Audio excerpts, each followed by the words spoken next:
Friends, will you take a deep breath with me and feel your feet on whatever ground you find yourself on, or the ottoman that they rest on, or in the slippers that you wear. Just let ourselves show up here in our bodies in this moment as we begin this sermon time together. It's All Saints' Day. All Saints' Day is November 1st, and mainline churches around the globe then celebrate All Saints Sunday as the first Sunday in November, and this year it is the same day, right? All Saints Sunday, All Saints' Day, it is November 1st, All Saints' Day. All Saints is the day when we name and remember those who have died, our saints. This particular All Saints 2020 is unique in all the ways that everything in 2020 is unique, because everything is unfolding against the backdrop of a global health crisis, a pandemic that affects every aspect of our lives, which means we are here on All Saints' Day having faced more collective loss than ever in our lifetime. In the U.S., more than 229,000 people have died of COVID, and 1.2 million people worldwide in less than a year, right?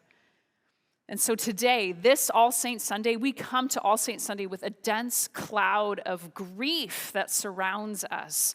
So many have died. We have all lost so much, and it's happening in this time when we are unable to hold each other and gather together to celebrate or to gather together to grieve. We are each carrying so much grief then just in our bodies. David Kessler, who's studied and written much about grief, he says, grief is a reflection of a connection that has been lost. Grief is the reflection of a connection that has been lost. And there's so much connection that we have lost. Therefore, we have so much grief.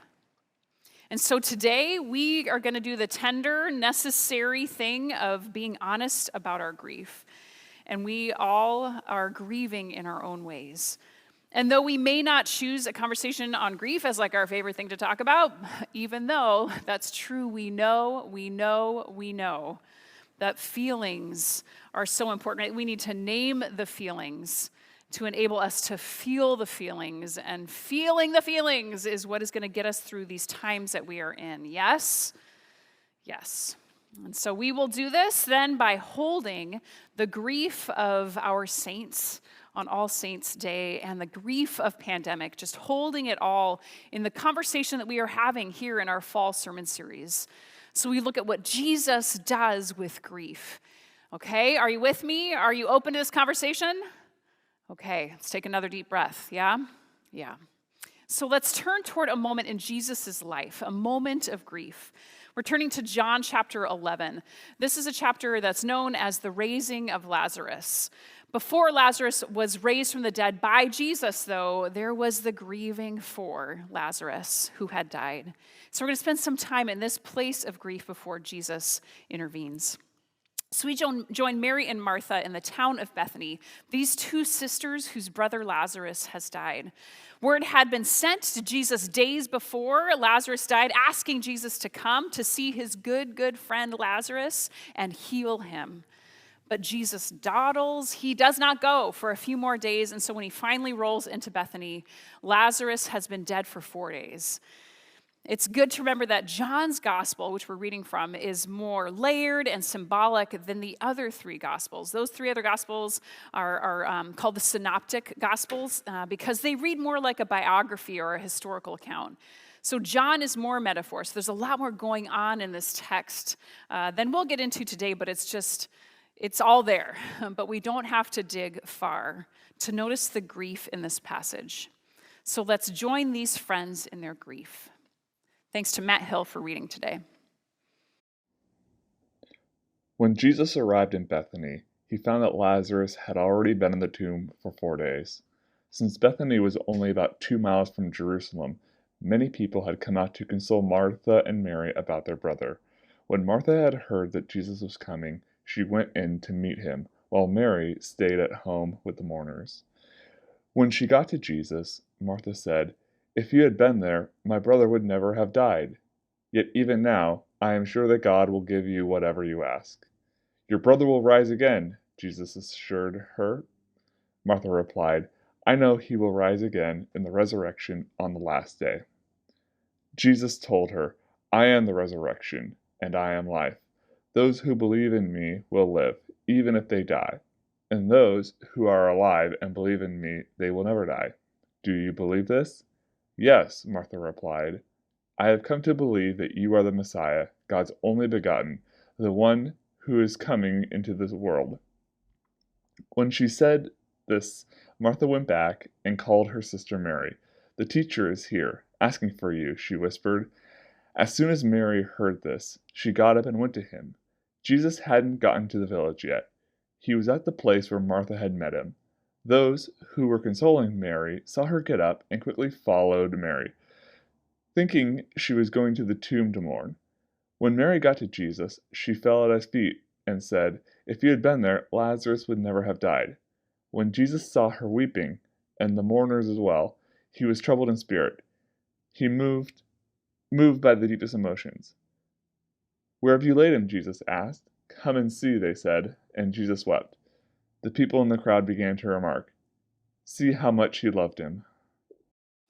So if we were to keep reading, Jesus then goes to Lazarus' tomb. He has them roll away the stone, calls Lazarus out, and like a mummy on Halloween, Lazarus emerges in his burial wrappings and is alive again. But before that, what we just read, we experience such human moments in Bethany with this family as they grieve. In this text, I want to call out the grief that we observe, okay?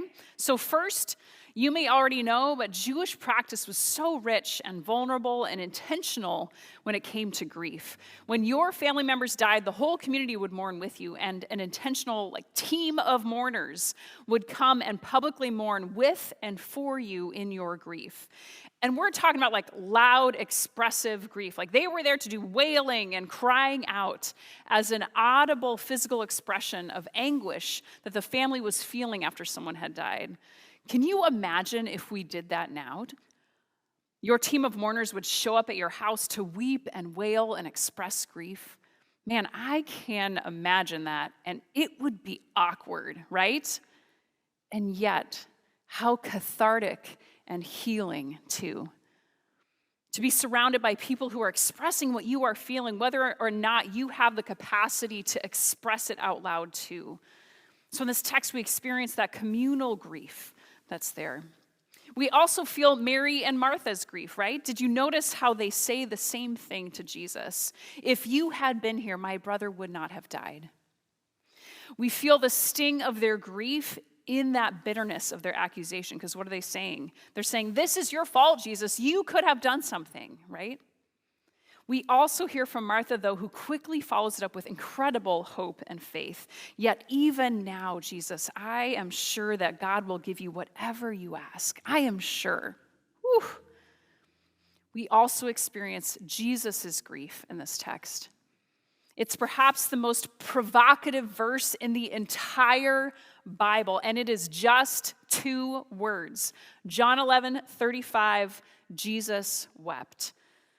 That's the whole verse, John 11:35, Jesus wept.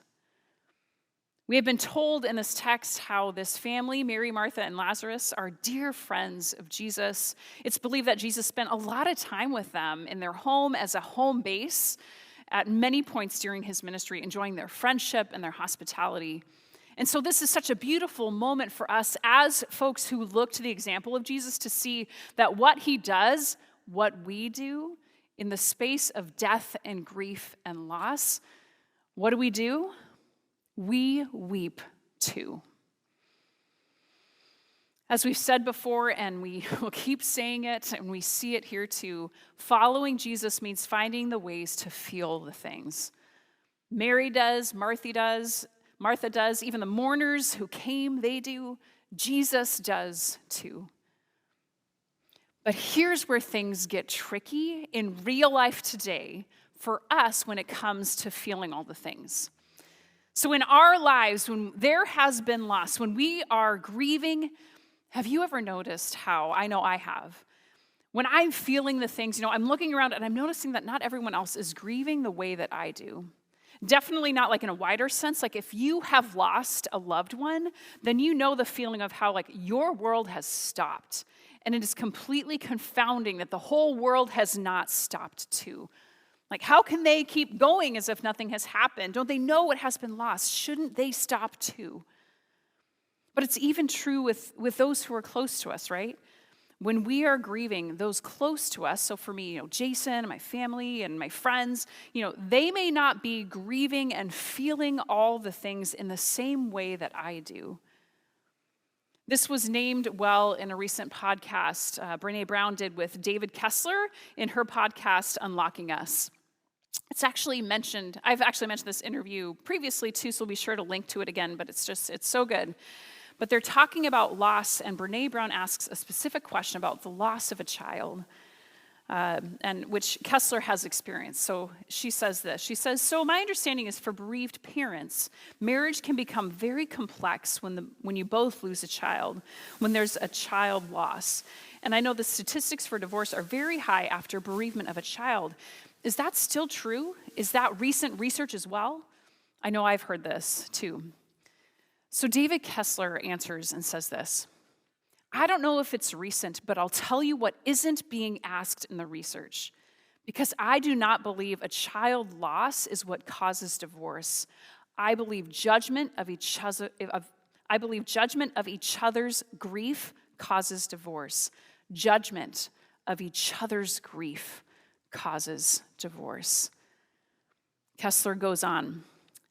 Our judgment between two parents' judgment of how each other is grieving is what causes divorce. What happens is we all grieve differently, and this isn't just about child loss. This is like when mom dies or dad dies. So he's saying it's for all of our losses. We all believe if we love them, we're going to grieve exactly alike. If we all love dad, we're going to grieve exactly alike. If we love mom, we'll grieve exactly alike. Then if we don't grieve exactly alike, we look at each other and we begin to make up confabulation, stories that aren't true. We go, oh, I guess sis didn't love mom as much as I did. I guess my wife, my husband didn't love our child the way I did. Or we make judgments that they're moving on too quick or too slow, and we become isolated in our grief. That's David Kessler with Brené Brown. So for us, you see, this conversation isn't just about what Jesus does with grief, it's about what Jesus does with difference in grief. What Jesus does in the space between us when we grieve differently. And when that happens, we find that just so surprising, and it's so hard to live through in real time. There is the space between us, our difference in grief. Is this familiar to you? I know I've experienced this. And Kessler is right. The grief, which is already so hard, becomes even more isolating because of difference in grief and the judgments that we make of others because of that difference. So we have to ask then, what does Jesus do with difference in grief? Well, I'm going to say three things. First, it's what we've already named. We see the example throughout the story of God that we feel the things. Naming the things enables us to feel the things, which help us live through the things. And we spent our summer doing this, right? Our summer of Psalms, as we see how in the Psalms, God's people, Israel, they feel the things, they express the things, they give it voice as they speak it to God. So first, what Jesus does with grief, with differences in grief, it's what we do. It's that we feel it. The second is that we can live with this awareness of difference. We can know that we grieve differently. We grieve differently. To have our eyes and hearts open to how grief and grieving will be different, guaranteed, so that we can carry this understanding with tenderness into our seasons of grief, or in how we walk alongside others in their grief. So that when they get remarried and we think it's too soon, or they seem like they've been in grief for too long, that we can step back and say, that's right. I don't need to judge their process, but recognize that they grieve differently than I do. Third and finally, really, here's the big thing, the big one. When it comes to difference in grief, What we see in the Jesus story is that there is something that pulls us closer across the space between us as we grieve. And it is this: Jesus is in the remembering. Jesus is in our remembering. When we are in grief, the Jesus story invites us to remember, to name, to speak of, to tell the stories of those for whom we grieve, to say their name, to tell their stories. We see it in God's people, Israel, and how they would speak of God as the God of Abraham, Isaac, and Jacob, always remembering their people, right? They tell the stories every Passover of their ancestors in Egypt who followed God's leading from slavery into freedom, always naming and telling the stories of their beloveds. It is why we have a thing called All Saints' Day, because no matter where we are in our grief, Jesus is in the remembering, there when we name them and tell their stories, bringing us together across our differences in grief. We experience this in the goodness that happens after someone dies in the stories that we share. It's like the best thing that happens after someone dies, how it brings us together, right? How we're like, oh, I will always remember the smell of Grandma's house, or how it always smelled like soap and freshly baked bread, or Grandpa was always wearing those slippers, wasn't he? Or remember how Aunt Jo would bring us a surprise every time she visited. We retell their accomplishments. We speak of their character and their wisdom, and yes, their idiosyncrasies too. And we're drawn together across the space between us in our grief. And yes, sometimes the remembering is messy and painful too, in that our loved ones may have caused harm and chaos in our lives. And that is just a whole other level of grief, right?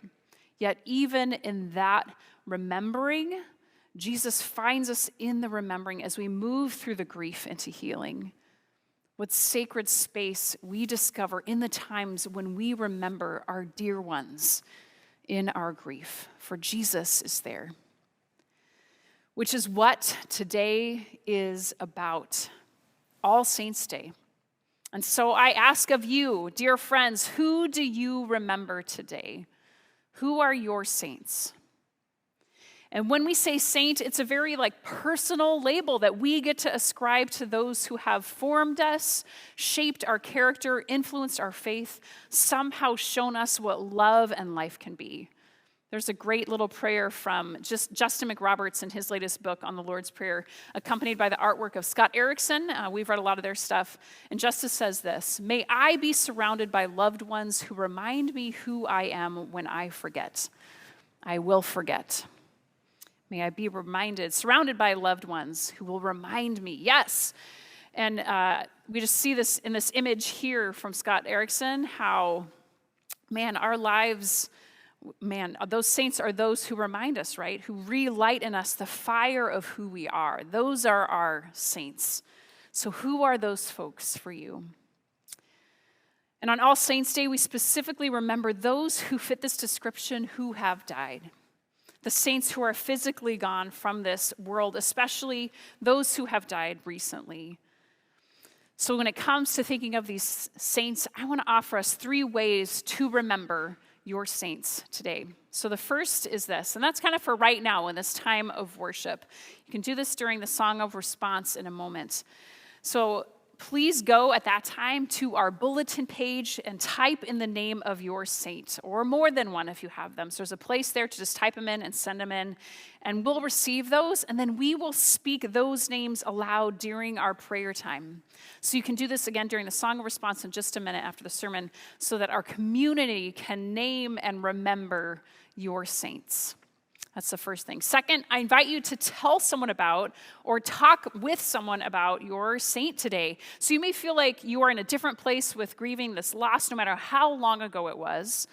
But what might it happen if you reach out to speak about, to remember your saint with someone today? As you do, look and see how Jesus is in your remembering. So make a plan for talking over lunch with your family, or making a FaceTime call with somebody today, or posting about them on social media, remembering your saints. So try this out and be met in your grief by our God who is in the remembering, okay? That's number 2. Number 3, again, this All Saints Sunday is unlike any we have known. We are in collective grief, right? And when we are all grieving, we actually still have the capacity to see the grief in someone else. We can witness to each other's grief. And David Kessler says this is actually something that we need to do. We need to literally say the words, I see your grief. We need to say that. We need to be our sister's keeper, our brother's keeper. We have to witness to each other's grief. So this is a third thing. What might it look like for you to, in your remembering today, to actually reach out to witness to someone else's grief? I see you. I know this is hard. I see the grief that you are carrying. I see the saints that are still with you. So that's the third thing. So all 3, remember to write down your saints. Go to that bulletin page so that we can pray for, name your saint. Plan to talk about or post about your saint. And then think about reaching out to someone else so that you can say, I see your grief too, okay? So how might you remember in these 3 ways? I want to name one way in which the Salt House community, how we have witnessed to grief in our community. So one of our Salt House saints this year is Iris Louisa Wolff, born April 17th and who died August 13th, just under 4 months old, due to Kabuki syndrome, which include heart conditions and a cleft palate. And if you have been around since August, you know that we chose to create something beautiful together to honor and celebrate and grieve with Iris's family, Stephanie and Chris, her parents, as well as big brother Henry. Well, this week, that creation that we each did a piece to create, it was finished and put together, and it was presented to the Wolff family. And we filmed that moment, and I am so blessed to share that moment with you now. All right, guys, so this is... So we have so much love for your family, and after Iris died, we just listened to what our community needed, and there wasn't a memorial service, or we just wanted something to do with the grief and the hope that we were holding for you and for your family. And so we created something together for you guys to memorialize Iris. Okay, so do you want to come see Henry? Can you come look, Henry? If you pull it up, and then you can just pull it up and over and drop it. Ready? Ta-da! Look at that. They're irises. I want to look at. What color are they, Henry? What do you What see? colors do you see here? So as you might gather, these are irises colored by our entire community, people of all ages, just to honor Iris and to have just something that captures what we hope, that you would always know that Iris is with you and holding you in the embrace of God too. So Danny Dodge, the artist in our community, she took them all and she and her sister cut them all out and arranged them, and then she used her own watercolor pens to fill in the spaces between. So if you look, you can see all the layers of it when you lean in there, which is kind of cool. Yeah, it is. Yeah. Touch it. That's really beautiful. Yeah. Thank you so You're much. welcome. Thank you to everyone. Stephanie and Chris expressed just such gratitude and tears as they could see how there were so many who loved Iris too. I think Henry saw it too, but I think he was also a little disappointed that the surprise that we brought wasn't a truck for him, but such is life as a 3-year-old, so we completely understand. But thank you to every one of you who witnessed to the Wolff family's grief in creating something beautiful together. Isn't it gorgeous? So I have a few other shots of it too. It's just such a profound sense of how Jesus is in the remembering of Iris through all of our efforts and expression. I mean, we see that. Thank you so much to our assembler, our artist, Danny Dodge, in our community. You can see how this is such a tangible example of what happens when we remember and witness to each other's grief. Beautiful, creative things happen. So thank you for this, my friends. So now the final word for us in our grief regarding our saints is a word about life after loss. Kate Bowler on her podcast, Everything Happens, Kate had Jan Richardson on the podcast this past week, and Jan is a pastor and writer whom I love. I actually read very frequently from her here, from her book of blessings. Jan lost her husband in 2013, so she knows loss intimately. So I commend the conversation, that interview on Everything Happens with Jan Richardson. But I just want to paraphrase a little bit what Jan said at one point about life after loss. So this is what she says. There is no going back to what was. We can't go back to who we were. We have been forever changed by their life and, yes, also by their death. The grief is now part of who we are.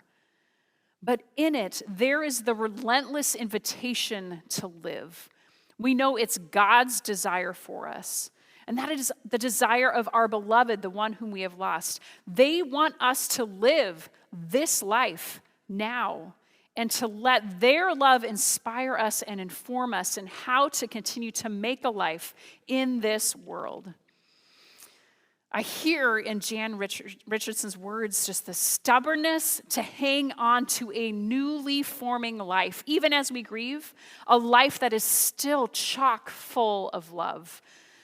The remembering is lived on in us as love. And All Saints' Day reminds us of this love that is in us, the love that pulls us forward even as we grieve, to let the love inspire us, the life of the one we love inspire us. We see this here at Salt House. We've also let Iris Wolff's life and love inspire us to create something else that will live beyond her and live on in our community. In her honor and memory, we're planting a memorial garden. Specifically, this will be a place to remember, name, speak of pregnancy, infant, and child loss. Forms of loss that rend us so deeply, and yet often is not seen and known. So we're planting this garden under the turquoise-colored cross that's on the south exterior end of our building. It's a small plot of land that we can expand a little bit as we need to. In some ways, it's a funny place to put a memorial garden. It's completely exposed to the sun. It's exposed to 80th Street. That's right there, like 15 feet away. And yet, doesn't this make it the right place for a memorial garden? Exposed, visible to the world that continues to move and zip past, even as we grieve. So this will be a garden of irises, so honoring Iris Wolff. And in the months to come, there are other pieces of this that we're going to continue to figure out and plan for this space. Like we know we want to have some type of small rocks that have the names etched into them of our little ones who have died. So their names are going to be there as a part of it. So we're still creating the vision, like the full picture of what it will be. And we need your help.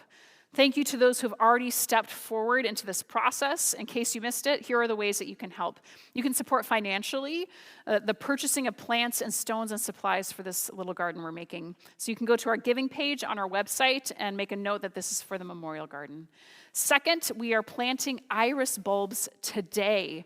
We have a sign up for 10-minute time slots for kind of right after church through the afternoon. And this is for individuals or families to sign up together to plant in a social distanced way with our masks on. We'll link to that in the comments, but you can also find this event and the sign up under our upcoming events on our website and in the Salt House app. Many of you have just so beautifully articulated how you've already signed up. You plan to come and plant today in honor of your own loss or in honor of another saint who has died. So thank you for your care and intention. Also, a huge shout out to Dave Dowling from our church council who has spearheaded much of the planning and ordering for the garden. Just huge thanks to you, including Dave also talked to his brother who's a landscape architect. So thanks to Dave for making this happen. Third, we want to know if you have experienced this kind of loss of a pregnancy, of an infant, of a child, and would like for your young saint to be remembered as a part of this garden. And additionally, if you would like to help us as we continue to figure out what the vision is and figure out what that's going to look like, we would love for you to shape what would be meaningful for you. So send us a message if you have a past or current loss that you're grieving, and we'll include you in this process, okay? As we plant today, we're actually going to include in the soil the names of the saints that you submit today. So as you type in those saints on our bulletin page, we'll pray those names then in a few minutes, and then we'll also take that list and write them down on little slips of paper that we'll fold into the soil, so this garden will grow from the soil of our saints, which is just beautiful to consider. We'll dedicate the memorial garden then this spring when the flowers are in bloom and when we're finished with shaping what that space is. And in the years to come, there is such a profound sense that we know Jesus will be with us in the remembering, in our memorial garden. Yes? Yes. All right, friends.